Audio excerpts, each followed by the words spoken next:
Kembali lagi di Cerita Cinta Channel. Jangan lupa like, comment, and subscribe ya. Terima kasih. Annette menatap tubuhnya di depan cermin. Pakaian yang diberikan Kevin benar-benar tidak bisa disebut sebagai pakaian.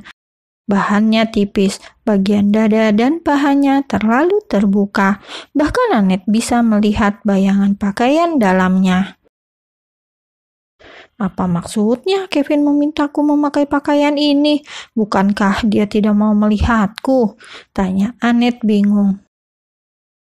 Tadi pagi Annette telah membuang selimut serta sarung bantal dan guling ke tempat sampah karena Kevin tidak ingin aroma tubuh Annette tertinggal di ranjangnya. Lalu bagaimana dengan yang ini? Apakah maksud Kevin pria itu ingin mengulang kejadian semalam? Aku tidak tahan, aku ingin melepasnya, seru Annette menarik ujung lingerie yang ia pakai. Tapi kalau aku tidak memakainya, Kevin pasti akan mengancam akan menyakiti Aldo. Annette menggigit bawah bibirnya gelisah. Di tengah perasaan gelisah Annette, pintu kamar itu tiba-tiba dibuka. Annette tersentak sampai berjalan mundur. Kedua pasang mata itu saling melempar tatap hingga kedua bola mata Kevin hanya tertuju pada tubuh Annette. Dalam hati, Kevin bergumam, "Sialan, dia sangat cantik walau tanpa mengenakan riasan." Kevin, Annette secara otomatis menjauh dari Kevin. Namun pria itu melewatinya dengan santai, melepas jas, membuka 3 kancing teratas kemejanya, juga lengannya, lalu menggulung hingga ke siku. "Buatkan aku kopi," pintah Kevin. "Hah? Oh iya," seru Annette melongo. Tapi setelahnya Annette langsung sadar. Annette setengah berlari ketika Kevin memberikan dirinya perintah. Ia pun berhasil membawa secangkir kopi ke hadapan Kevin. "Letakkan di sini," tunjuk Kevin ke meja. Setelah secangkir kopi diletakkan di meja, Annette bingung harus melakukan apa. Kevin menyambar tangan Annette, membawa perempuan itu duduk di atas pangkuannya. "Kevin, kamu cium aku, cepat," Kevin memberi perintah. "Jangan diam seperti orang bodoh." Dengan kaku, Annette mencium bibir Kevin, namun Kevin rupanya sama sekali tidak puas. "Apakah aku harus mengajarkan kamu dulu bagaimana caranya berciuman dengan benar?" cecar Kevin. Bagaimana Annette bisa mencium Kevin jika pria itu sangat menyeramkan? Di mata Annette, Kevin masih orang asing. Rasanya aneh kalau ia mencium orang yang benar-benar ia tidak kenal.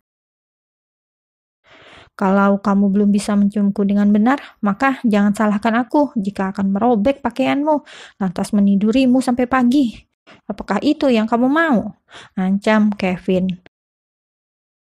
Demi keselamatan adiknya, Annette rela melakukan apa saja sesuai perintah dari Kevin. Suka atau tidak, Annette tidak memiliki pilihan selain melakukannya. Annette duduk di atas pangkuan Kevin dengan tidak nyaman. Ia tidak pernah berinteraksi dengan seorang pria sampai seintens ini. Satu tangan Kevin mencengkram lengan Annette. Kevin menyuruh Annette agar menciumnya. Namun karena Annette sama sekali tidak memiliki perasaan kepada Kevin, Annette tentu saja enggan. Walau wajah Kevin tampan, wangi, dibarengi proporsi tubuh yang hampir sempurna, Annette tetap menganggap Kevin sebagai orang lain, pria asing. Jika bukan karena diancam, Annette lebih baik menikah dengan pria lain. Annette memejamkan matanya kala mendekatkan wajahnya ke wajah Kevin. Bibir mereka saling bersentuhan, bukan yang pertama kalinya. Karena di malam pertama mereka, Kevin telah menggagahi bibir dan tubuh Annette tanpa ampun. Tapi yang membuat kali ini berbeda, Annette mencium Kevin lebih dulu. Ia rasa sudah cukup, namun saat Annette akan menarik wajahnya menjauh, Kevin malah menekan belakang leher Annette, membuat bibir mereka kembali bersentuhan. Merasa dirinya sudah tidak tahan lagi, Kevin menggendong Annette menuju ke ranjang, lantas melempar tubuh istrinya ke atas kasur, lalu ia pun menindih Annette, menciumi setiap inci tubuh sang istri. Annette cuma bisa pasrah, ia tidak dapat melawan sekalipun ia enggan. Alhasil Annette mengikuti alur saja, daripada ia membuat Kevin marah, lantas Aldo yang menjadi sasaran. "Keluar dari kamarku," usir Kevin. Annette hanya dibiarkan pakaian dalamnya saja. Ketika dirinya diusir dari kamar Kevin, ia baru sempat memungut pakaiannya. Tapi karena Kevin terus meneriaki dirinya, Annette pun dengan cepat pergi ke kamarnya. Beruntung tidak ada orang lain selain Annette dan Kevin di mansion ini, sehingga Annette tidak perlu menanggung malu jika ketahuan asisten rumah tangga atau tukang kebun yang tidak sengaja masuk ke dalam. Annette bergegas masuk ke dalam kamar mandi untuk bersih-bersih. Ia memandangi bekas ungu kemerahan hampir di sekujur tubuhnya. Tentu saja itu adalah ulah Kevin. Annette menggosok lengan dan tubuhnya secara bergantian, berharap jejak yang dibuat oleh Kevin bisa ia hapus. Namun usaha Annette tentu saja sia-sia, tidak akan berhasil karena di malam harinya Kevin lagi-lagi menggagahi dirinya. Bagi Annette, Kevin cukup membingungkan. Jika diperhatikan dari cara bicara, kata-kata yang keluar dari mulut pria itu, Kevin seolah sangat membenci dirinya, menatap ia selayaknya sampah yang harus segera dibuang. Namun saat di malam hari, Kevin selalu meniduinya, seakan selalu menginginkan tubuh Annette lagi, dan itu terjadi hampir setiap malam. Saat di siang hari, Kevin akan menjadikan Annette sebagai asisten rumah tangga, tukang kebun, penjaga rumah sekaligus. Di mansion itu, Kevin sengaja tidak mempekerjakan orang lain. Annette benar-benar disiksa secara lahir dan batin oleh suaminya. Annette menguap panjang sambil menutup bibirnya. Jam menunjukkan pukul 8 malam lewat. Annette sangat mengantuk sekali, tapi Kevin belum pulang. Annette lantas menunggu Kevin di ruang tengah.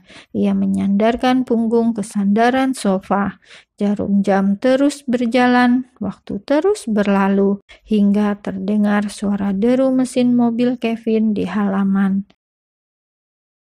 Annette segera beranjak. Ia hanya ingin membukakan pintu untuk suaminya.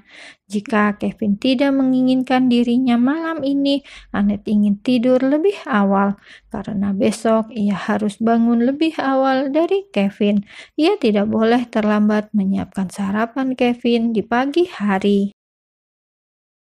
Annette menarik kedua sisi pintu mansion. Ketika benda di hadapannya sudah terbuka, ia mendapati Kevin pulang bersama seorang perempuan cantik dan seksi. Kevin melirik Annette. Ia kemudian menyeringai. Di hadapan Annette, Kevin tanpa sungkan mencium pipi perempuan itu. Satu tangannya memeluk bahu si perempuan dengan mesra, seolah Kevin sedang memamerkan hubungan romantis di hadapan istrinya sendiri. Baguslah kalau dia pulang membawa perempuan lain, setidaknya aku bebas malam ini, batin Annette lega.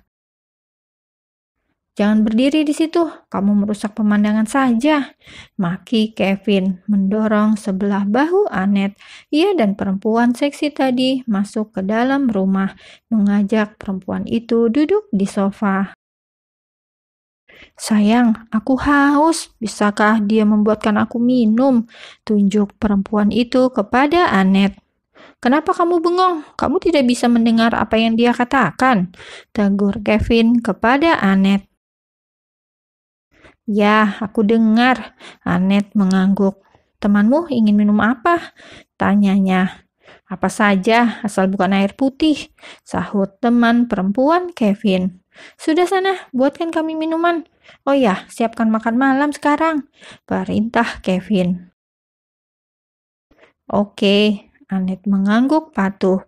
Kevin diam-diam melirik Anet warawiri menyiapkan makan malam untuk dirinya dan Sandra, teman perempuannya.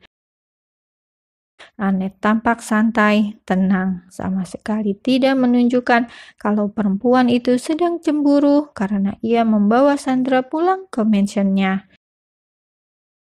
Alasan Kevin membawa Sandra kemari sengaja bersikap manis kepada Sandra hanya untuk memanas-manasi Anet saja.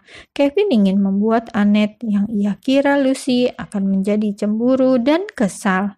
Namun yang terjadi malah sebaliknya, Kevin yang kesal.